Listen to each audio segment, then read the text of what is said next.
अब मैं रुद्राक्ष के विषय में बताता हूँ। महादेव जो रुद्राक्ष,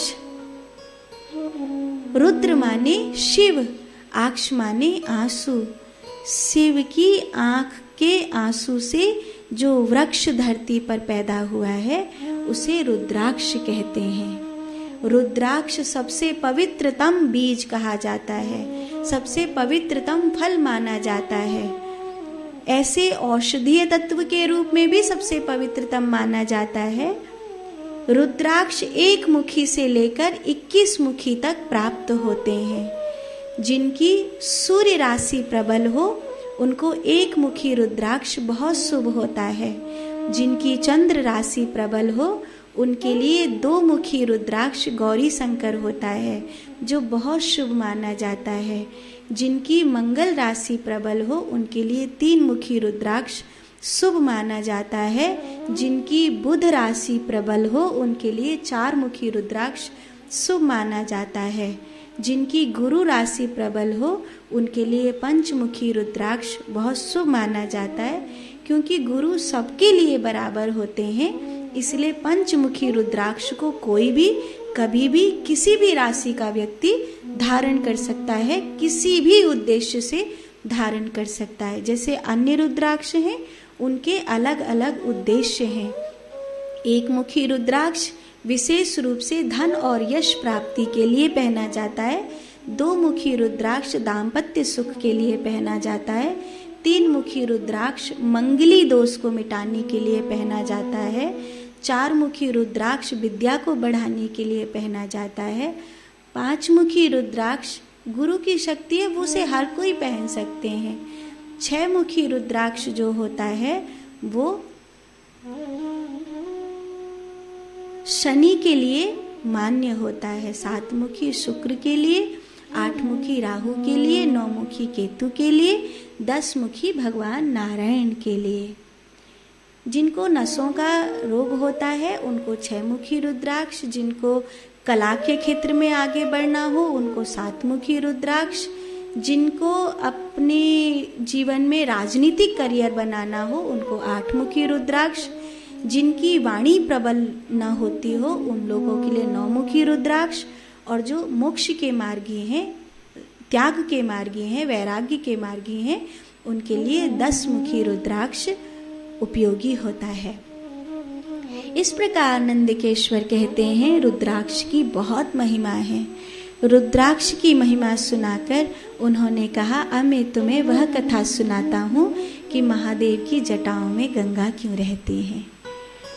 महादेव, एक समय की बात है जब दक्ष प्रजापति शिव की निंदा कर रहा था। दक्ष प्रजापति के शिव की निंदा करने के कारण भगवती सती उनसे नाराज हो गईं और गंगा सती की ओर से दक्ष को समझाने के लिए आई थी।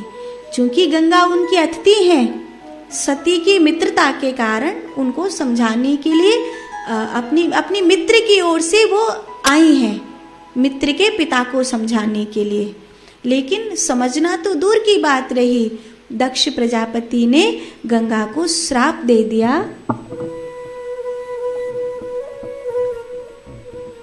उन्होंने कहा कि बहुत चंचल हो, तुम्हें कलयुग के मनुष्यों के मध्य रहना होगा। गंगा को अच्छा नहीं लगा। अगर इनको मेरी बात नहीं सुननी थी तो ये नहीं सुनते, लेकिन अपनी पुत्री के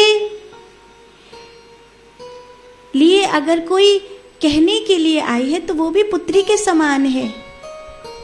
उन्होंने एक पिता की तरह न देखते हुए मुझे श्राप दिया।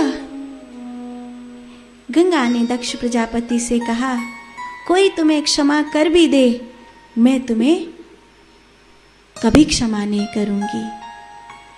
इसीलिए जब जब बामन शक्ति पीठों पर कोई गंगाजल लेकर के जाता है वो बहुत बहुत प्रसन्न होती हैं, लेकिन वो गंगाजल कभी भी जो दक्ष का स्थान होता है वहां पर नहीं चढ़ाया जाता।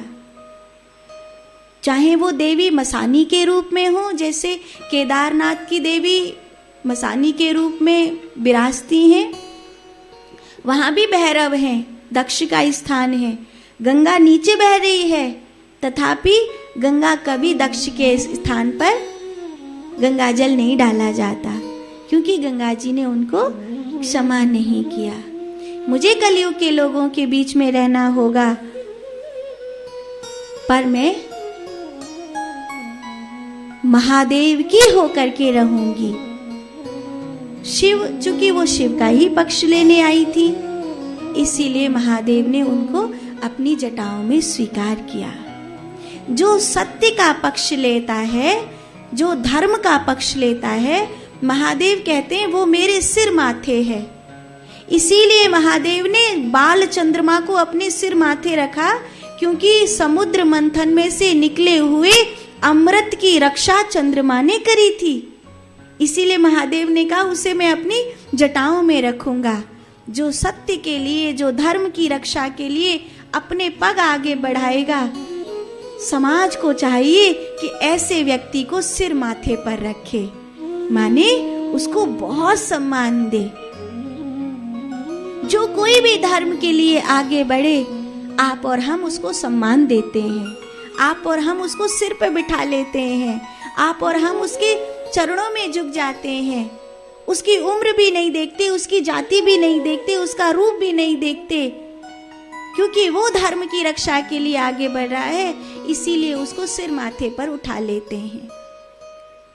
तो महादेव ने गंगा जी को अपनी जटाओं में स्थान दिया है।